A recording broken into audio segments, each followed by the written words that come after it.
most vivid flavor memory I have, or the one I always reflect back on when I'm trying to create something or give that experience to others, is I was fishing with my father when I was 11.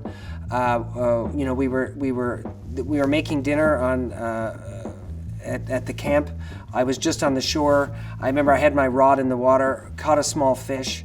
One of my father's friends quickly took it out. He filleted it, lightning quick. I mean, for an 11-year-old. And the idea was he pulled out the heart, put it on a rock.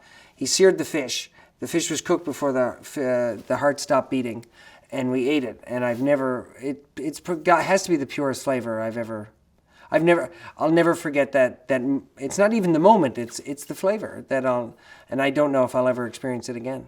I think terroir is truly how you can give your guests your best experience, because you're tying in naturally occurring things, the natural personality of a restaurant. The restaurant, that personality is dictated by what is around that restaurant.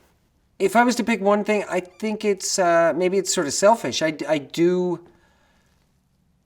love food, but also I think I get great pleasure of cooking something for someone, or creating a dish, or really, you can actually, through food, you can watch the pleasure of others.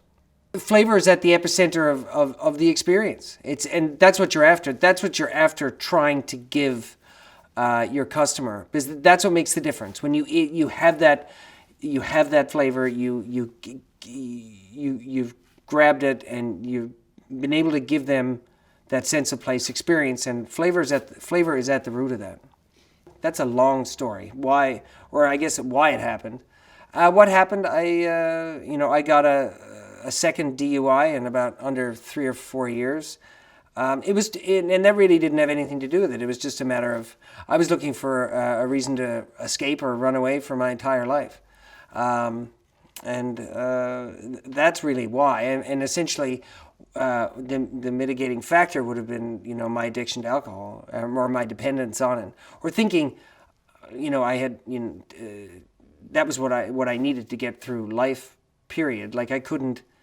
It was that I reached that point where it's sort of, I can't imagine life with it, and I can't imagine life without it. So that's the best way to describe sort of the confusing state you get, where you just want to, it's like you got to run. I can't deal with this any longer. So the whole idea is to run off and drink yourself to death, and it turns out it's not that easy. So we're in a region that has about approximately 4,500 registered farms.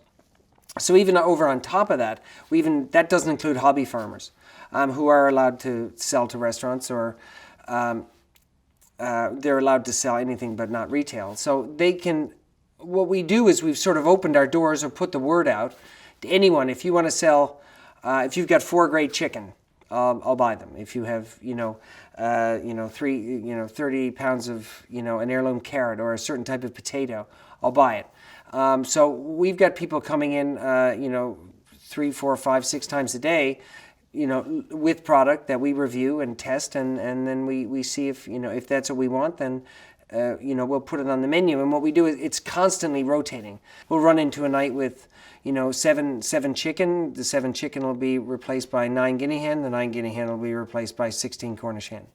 But what we need in the industry is everything to go back to the way it was. I need the fish guy to sell fish. I need the beef guy to sell beef, and so on and so on. And then in turn, I think you'll get there's a better chance for fair pricing.